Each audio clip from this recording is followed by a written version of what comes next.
started, look at three main, there'll be three main parts to the webinar.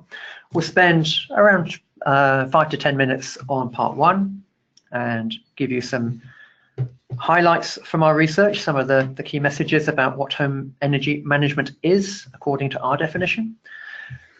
And then spend most of the time in section 2 before finishing with about 5 minutes on section 3. Now at Delta we have a growing team. We're approaching the 40 mark, and we have 11 different nationalities represented, but we thought it would be interesting to see from the audience who we've got on the line today. So we're going to launch our first poll now and ask you to select which type of company best represents your organization. So no one else will see how you've voted, so please have a look at the question and click on the company type that best represents your organization, and we'll then play back in about 20-30 seconds. We'll play back the results to you so you can get a feel for who else is on the line. So we've got over 70% of people voted, now over 80%. Give you a last 5 seconds to say who you are, what type of organization you represent, and let's have a look. So we've got a third of you are from energy supply companies, quite a number of product manufacturers, and a big swathe of others. Unfortunately, the webinar software only allows us to ask 5 different categories. So quite a variety of companies on the webinar today. We'll have another few polls as we go through the webinar. So here you can see who's talking to you and pictures of us all. So my name's John Slow, and Felicity is unfortunately not able to join us today, but I'd like to introduce 2 of my colleagues who add to our number of nationalities we have here at Delta. First of all, Woutz. Hello, everyone. And Matti. Hello, everyone. So Woutz is, both Matti and Woutz are based here in Edinburgh. Woutz is from Latvia, Matti is from Finland, part of our international team here. So we'll start with looking a bit wider than HEM at the future electricity system, because understanding this is critical to understanding the role that home energy management will play in the future. And the electricity system in the past has been largely optimized at the system level. So you can see where my mouse cursor is here, at the TSO system operator level. So the system operator has been responsible for making sure the system is balanced in real time, and there's been some crude time of use price signals to customers, for example, to use electric heating at night time rather than during peaks. We see that changing, and we see the electricity system in the future being optimized at multiple levels. So optimized or balanced at the household level, at the network level, from microgrids up to the whole system, and including for capacity markets to meet winter peaks. And importantly, optimized by at the market level. So players in the market, electricity retailers, trading, optimize their market positions. And on top of that, a number of indirect values to be secured from this as well. So in 10 years' time, I'm fairly confident this will be maybe not the norm, but will be much closer to this situation. Now we're on the journey to that situation. And it's within this context that we see a lot of opportunity for home energy management systems. Now, home energy management systems could be defined in various ways. We've chosen one way of defining it, and I'll hand over to Matti now to talk us through that. Yes, thank you, John. And as John mentioned there, when we started off the research and had these discussions, it became evident straight away that home energy management means very different things to different people. And then we decided on the definition you see on the screen there. In one just simple sentence, we defined it as dynamic and intelligent management of energy flows in the home. Typically, these energy flows are electricity, but they could be also other energy flows like using gas, for instance. And as John mentioned there as well, there's how this optimization is done and this management is done can be done at different levels. So the HEM system could, for instance, just minimize the running costs of the home, or alternatively, it could also take into account what is optimal for the whole energy system. Let's say meeting a winter peak, so you could adjust when your heating comes on and so forth. And then when we think about what type of loads there are in a home, heating and cooling are typically the most significant loads. And also there are some large appliances like dishwashers and fridges that you could also potentially link up. There are significant loads in a home. Increasingly, we are seeing a solar PV and energy storage being brought into homes, which of course is a very significant load or even generation. And in the future, of course, electric vehicles we see as being a key part of the whole home energy management space. But for now, most of the activity is yet not in this area, still very, very early on in the EV market. And all of these products, many of the products can already come integrated with connected controls, but at least all of these type of products can be connected retrofitted with smart controls that then allow them to be internet connected. And all of these, through these controls, they can discuss with the HEM unit, which can then manage the cooperation and all the integration between these devices to run them optimally. And then, of course, the HEM unit can get information around live information, for instance, from a smart meter on the energy consumption of the home. It can incorporate external data on weather to run the heating system optimally, or it can take into account different energy market pricing signals. And all of this is done to create value both to the customer and the service provider.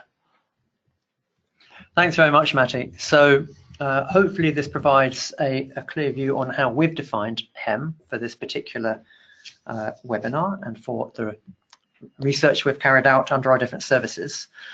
Let's now take a look at what's in the market. Oh, sorry, before that we have another poll. So we set the title of this webinar is Home Energy Management Science Fiction or a Golden Opportunity? I'd like to ask you now what you think. So again, your voting won't be revealed to others, so you can vote in confidence. So a lot of people have voted already. We've got 1/3 of people voting.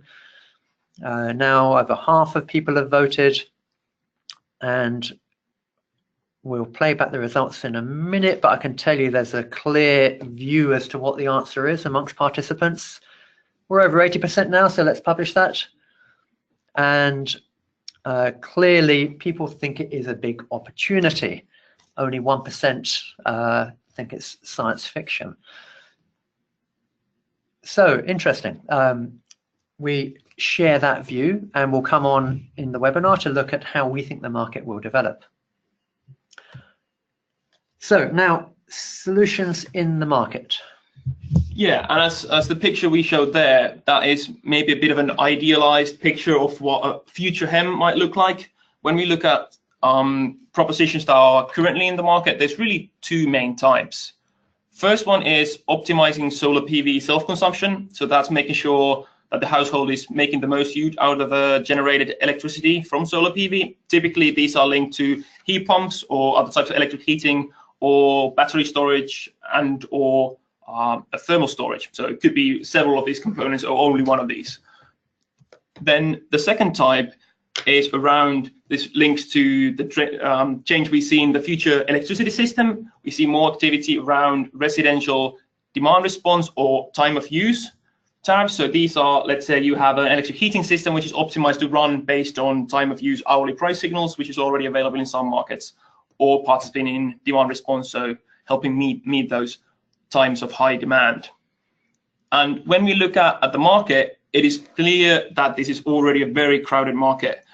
For both of these main types of propositions, we have energy suppliers, storage specialists, controls, home energy management specialists, and the HVAC industry all engage with these solutions and developing solutions and having these in the market. Thanks, Matti. So a lot of activity we're seeing. The question is, how big is the market? And we'll tell you the answer. So the market today, as we define HEM, we estimate that at 45,000 units sold in 2017, or will be sold this year. To put that into context, that compares to about the same number of batteries, about a fifth of the number of PV systems. The next one is heat pumps, and then smart thermostats. So although, as Matti explained, it's a crowded market, it's actually still a very small market.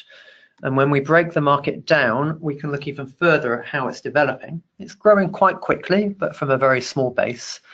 And the majority of the market today is PV self-consumption propositions, as Matti explained.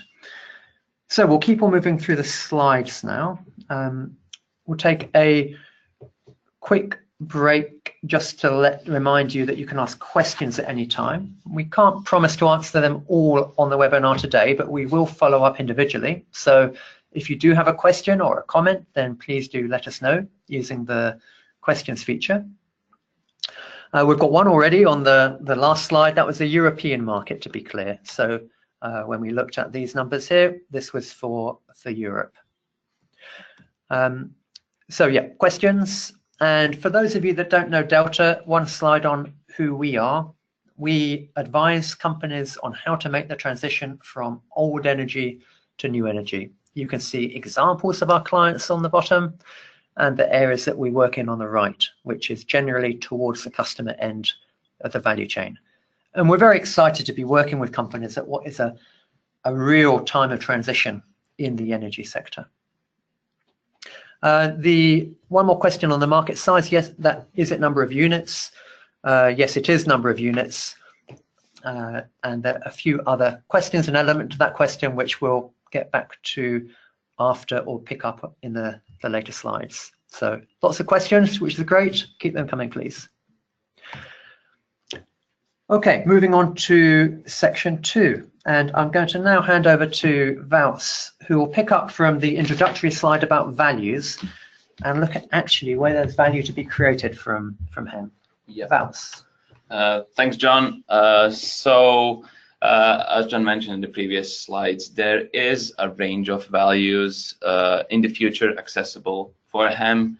However, the question remains on why is the market so small in comparison to other technologies, as Matti showed, as John showed on the slide before as well.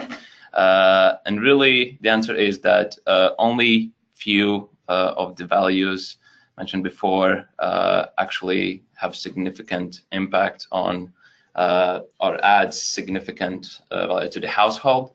So the main one being self-consumption, and obviously self-consumption relies on the PV market in the certain market being quite high, PV penetration being high in the residential sector, and only a handful of countries have this high PV penetration: Germany, Italy, and UK leading the way, followed by France, Belgium, and Netherlands. I think to note is obviously Nordics. Sweden has also just announced a subsidy for rooftop PV, so expect to see more rooftop PV installations there. Following on that, the actual value in self-consumption, again, is limited across Europe. Obviously, primarily it relies on the electricity price in individual country. So as you can see, again, Germany has the highest value in self-consumption because of the electricity prices, followed by Italy with relatively high electricity, medium value electricity costs, and then France and UK have low electricity prices, which leads to obviously limited value in self-consumption. And last but not least, there are more and more propositions emerging which offer value to the residential customer, from flexibility, from providing maybe frequency response or any other services to the grid. And again, this is a really limited value in most of the markets, and you can see that really none of the markets have active or high value from flexibility, and there are only few who have the flexibility market to the residential customer. And the leaders in this one really are actually France and the UK at the moment. And if you combine all of these maps together, you can create a snapshot of the today's market for HEM. And as you can see, really Germany is the most attractive market for home energy management at the moment. And this leads on to a detailed discussion. So as John mentioned previously, we've done 3 detailed reports looking at home energy management from different technology perspectives. The first one being storage, which ties well into Germany being the key market for home energy management. So we've done a analysis for estimates for value from HEM. And in this specific case, we've done modeling for a household in Germany. And in this case, we see that 70% of the overall value that HEM can deliver to the residential customer comes from, is enabled by residential energy storage. Obviously, thing to note is differs by country, differs by household type. And overall, residential energy storage market is also relatively small, similar to what we can estimate the home energy management market to be.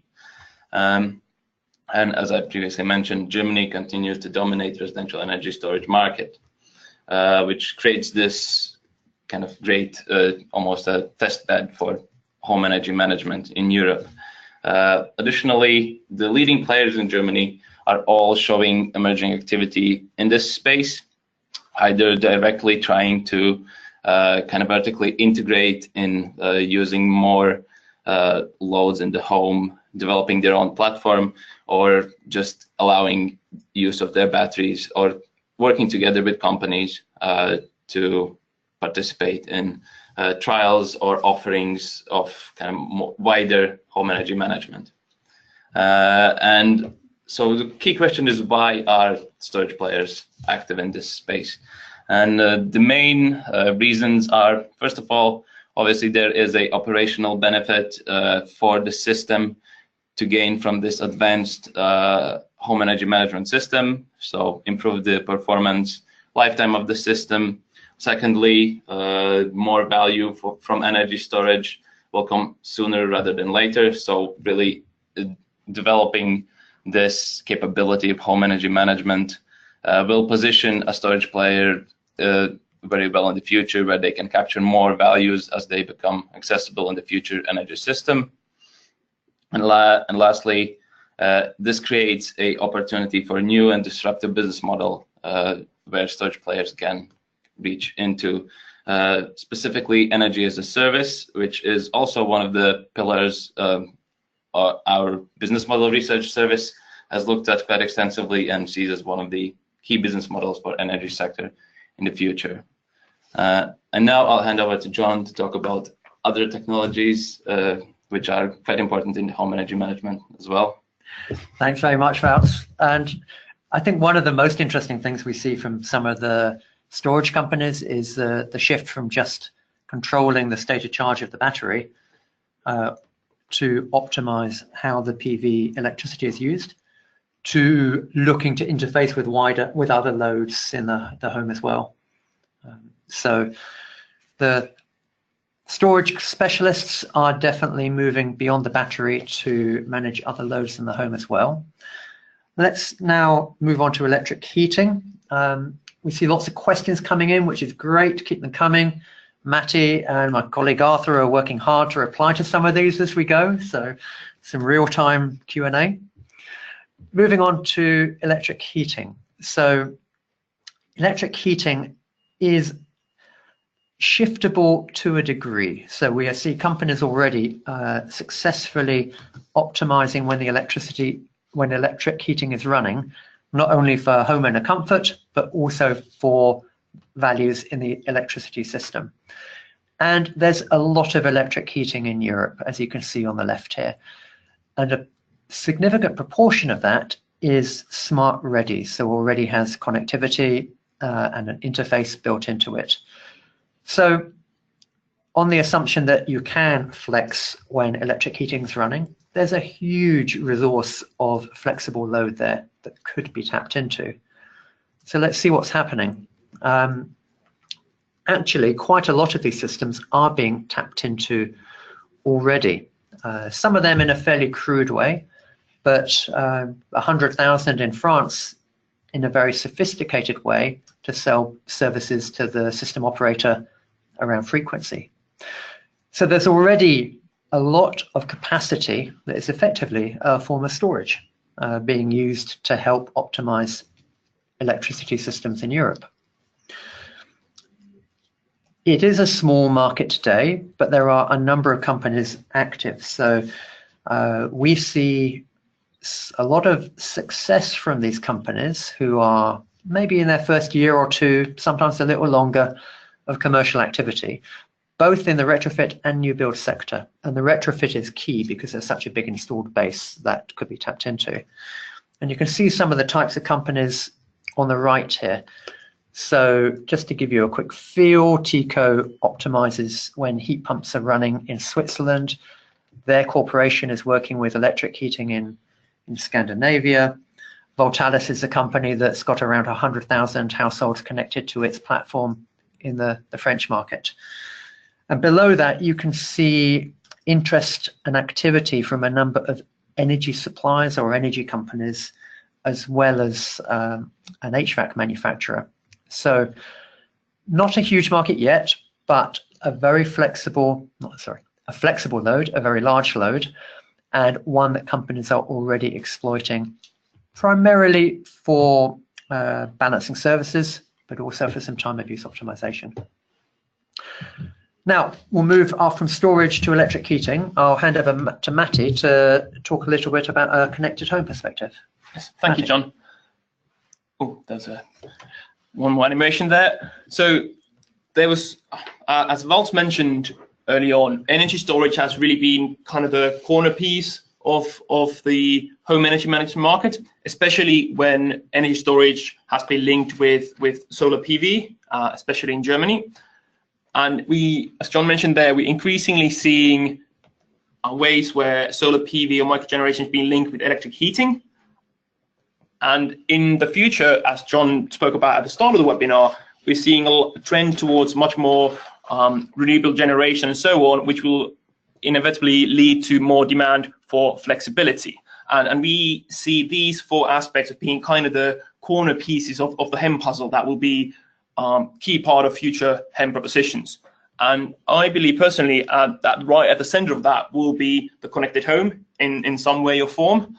And the reason why I believe this, that the connected home will be a key piece of this, is the fact that already in the market, there's loads of connected home propositions, and many of these companies have extensive customer bases that they have used to engaging with. Some of the bigger players have hundreds of thousands of customers already with their home connected home systems. So they have this relation that they could leverage and move into more comprehensive management of the energy in the home, and not just focusing on a smart thermostat, for instance. And these companies also have a track record of developing solutions that are really very much customer facing. And of course, there's an easy challenge, a pitfall in this type of topic, that it gets too technical for the customer. So it's a really key aspect to be able to phrase it to the customer in a way that they can understand and engage with. With just pulling out that point on the customer, Matty, in a way, I think sometimes I get quite excited about flexibility and flexibility on the customer side of the meter for the wider electricity system. But then when I put my customer hat on, I think, is this a very good deal?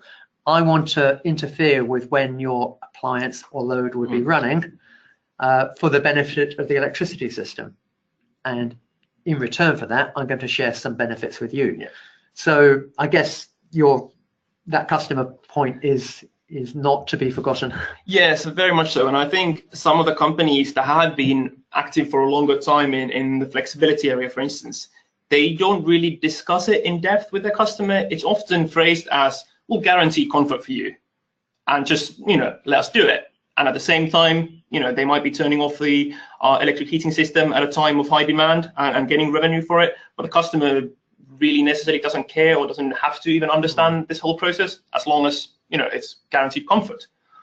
Let's say at an affordable price, if the provider is able to get the revenue from flexibility.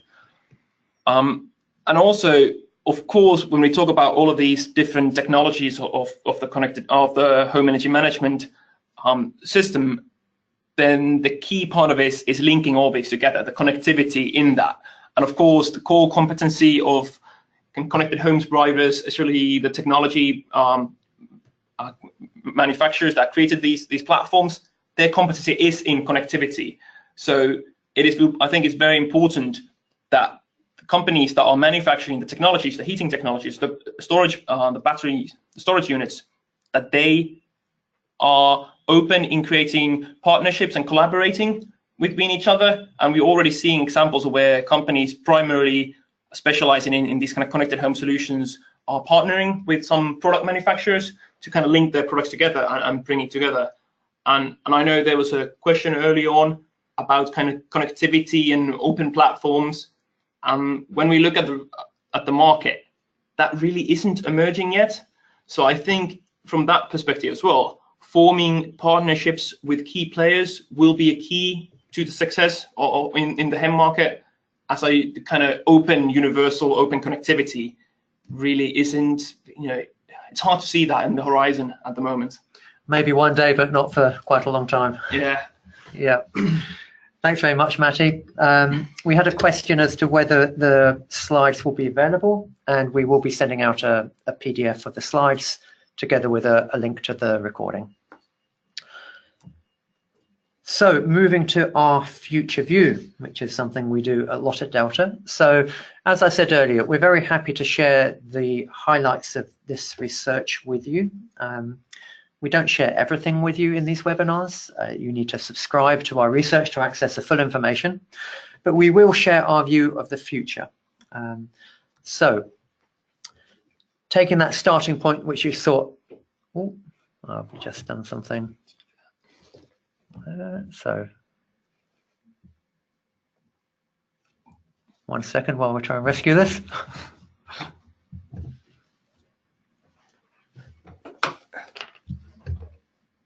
Almost there. Thank you very much, Matty. Don't let me anywhere near the technology. I won't try and move the mouse this time. So on the left-hand side, you can see the starting point we looked at earlier on in the webinar. And to the right, you can see our view of the future. Now, sometimes when we do forecasts, we think actually they're quite straightforward and we have a lot of confidence in our view. This one, I think this is our central view, and we'll explain why, but there are a number of uncertainties which make generating a single view of the future quite challenging. So we are fairly certain, Vouts, aren't we, that we'll see a lot of growth of self-consumption of PV in the future. Could you just say a few words as to why we think that? Well, obviously there's a trend of, especially from storage side, as feed-in tariffs are kind of going away in a lot of the markets across Europe, storage playing a big role in helping customers with PV to get more value from their system by improving their self-consumption. So really we see in the near term this still playing a key role, or being the key value for a homeowner from their kind of home energy management system. But obviously there is, from storage side, emerging trend of also trying to access network-based values. As you can see from the forecast, it's still a small part of the forecast, primarily because even though there is interest in providing this service, so providing service to the network, there have been a few issues and companies have been struggling to either get enough value from this or actually be able to provide certain services to the network. But we see that changing beyond 2021. Thanks, Val. So I think there's definite upside on the network-based values. From what we've seen so far, it's quite hard work and there's not a huge prize there. Long term, I think in 10 years' time, we're confident that will be very large. the timing of that is difficult to predict and depends on markets and regulation. On electric heating, so yeah, short-term barriers, we think the values can be hard to get at. On electric heating, we see connectivity being built into electric heating and successfully retrofitted to electric heating. So if you can access those network values, electric heating will, I think, be well placed to access them. And as we get more time of use tariffs with more smart metering, electric heating, I think, will be used quite a lot with these tariffs. So again, quite a lot of upside on electric heating, time of use based electric heating, depending on the rollout of time of use tariffs. And I think it's good to also point out that these, while we've focused on these three main use cases, these solutions often overlap and it's not divided into neat boxes. But instead, it's what we've highlighted here is really the main use case of a HEM system. It might be doing all of these at once in the future, but there's a clear driver, what we see in solar and storage being the main driver in the short term. Thanks, Matthew, and that's a really good point. Ideally, a HEM system will be able to exploit all of these values.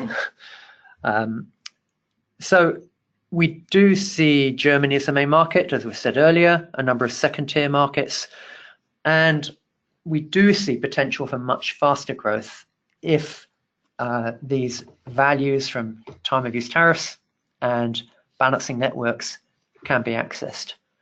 So this is definitely one of our harder forecasts and one where we see a lot more upside possible if the values can be unlocked. Okay, we're going to ask you another question in a minute on this slide here. So we've talked about lots of different types of companies, and we see a lot of companies converging on the HEM space. So you could liken it to a battleground as shown on this slide. But remember as well the points we've made earlier about partnerships, that we think success in here will be driven by partnerships between companies. And Wouter's point about storage companies actually becoming energy as a service companies. So not only do we see partnerships, we see these categories merging and becoming much more blurred as a storage-led specialist starts to become an energy supplier. Now, I think we've got our next poll now, where we can ask you which of these companies that we looked at will capture the most value from the HEM market, recognizing that there'll be partnerships. If we look at the HEM market in 5 years' time, which of these companies do you think will be accessing the most value from home energy management? So it's making you think. The voting's a bit slower than some of the earlier ones, but we've got now over a third of you voting. Coming up to over half of you have voted. There's one answer that no one has yet selected. I'll tell you that shortly. We're now over 80%, so last 5 seconds to get your vote in. Okay, let's have a look, Matty, and see what we've got. So we did get a vote for an HVAC manufacturer getting the most value, but aside from that, it is pretty split. And I think that shows what we see, that this is a, well, wide open space is maybe a bit strong, but it's certainly an open space where we can see there will be a big prize, and the timing of that prize is a little uncertain. Yeah, and I think it also highlights the fact that there's loads of values that we see coming up, but it's uncertain how quickly each of the ones these will be available. And part of this is dependent on regulation and how the markets will be looking 3 to 5 years from now, which of course is really hard to predict at the moment. So clearly an opportunity for loads of different types of companies in this area. So we're nearly at the end of the webinar now.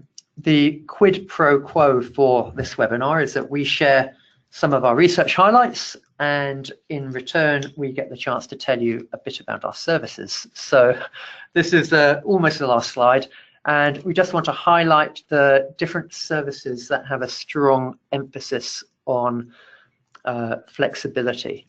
So you can see at the top here we have several different subscription-based research services from which we pull on to produce this kind of webinars. And at the bottom, we have our consulting activity. Our business is about 50-50 between the two. So we would be delighted if you want further information on any of these services, an informal chat about them, an exchange of views. We really value the network that we build up and these types of conversations. We'll move on to the last poll now, which is helping just to give an indication of which of you would like some further information on some of these research services. So this just helps us follow up in the right way with the right people. If you just want to click quickly on whether you'd like to talk with us about some of this research, then that enables us to follow up in the most appropriate way. So we won't publish the results of this one. This is more for our own internal use. And lastly, before we maybe look at one or two questions, we also hold occasional summits. These are invitation only, where we bring together our subscribers and selected guests who are part of the sector to debate and explore particular issues. There are about 60 people, no more. We keep them quite personal.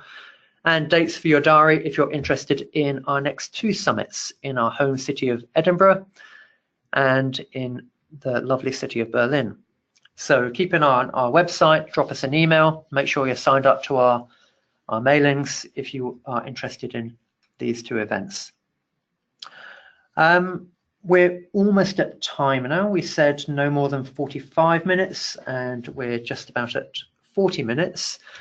If we take a chance now to look at one or two questions. So one question, what exactly do we mean by energy as a service? So Wout, can I hand over to you to talk about the concept from companies like Sonnen in the German market using storage and optimization to provide energy as a service? So there are different variations on how you can provide energy as a service, but basically this would lead to offering a energy contract to a householder for a flat rate. So they would pay a certain amount of money per month. Usually that will be less than paying your regular energy supplier for the kilowatt hours of energy you consume.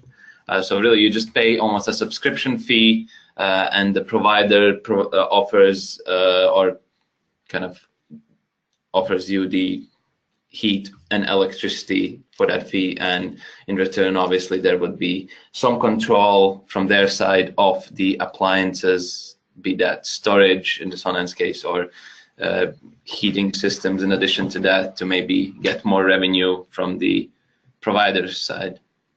Yeah. Thanks very much, Wout. So that's a business model we're looking at very closely in a number of our research services that we think, well, we see is already starting to gain some traction in a small way today, but will be big in the future. We have one question about EVs, electric vehicles. Will they be a big part of the connected home? And we very much believe they will. So on that battleground chart, I think you could add electric vehicle manufacturers to another type of company that, well, I say will be looking, in some cases are already looking. So BMW has a joint venture with a heating company, with Viessmann, to try and exploit values of flexibility in homes. That is also largely part of this is dependent on how the future infrastructure for electric vehicles will look like. And in a lot of countries, there is no joint infrastructure that we at the moment being developed. So if the infrastructure is developed in a way that, let's say, doesn't link with the home energy usage, that is almost a separate system, then linking it with the home energy management system might not, for instance, be possible. And offering flexibility from your electric vehicle battery might not be feasible if the infrastructure is built in a way that's not possible. So it's hard to say as well how this will develop at the moment. But when it comes to energy storage, one of the trends that I've seen is that actually if you look at the majority of big players in the residential energy storage market, they are offering EV charging installations as well to their customers. So obviously they are positioning themselves to already be able to work with batteries as well as EVs within the household. So the battle to control or to be able to exploit flexibility from EV charging is already beginning, and I think will be a big one. Okay, we said maximum 45 minutes. I think we'll draw the webinar to a close now. Thank you all very, very much for joining the webinar. We really enjoy sharing our research highlights with you. We hope you join future webinars. We will follow up with everyone with copies of the slides and a link to the recording. And if we didn't get to your question, we'll come back to you with an answer to your questions as well. Please don't hesitate to contact us at any time to exchange views, to disagree with us, to debate with us. We really value this interaction. Look at our website for research highlights, and we look forward to speaking with you all again soon. Thanks very much for joining. Goodbye, everyone. Thank you, everybody. Thanks.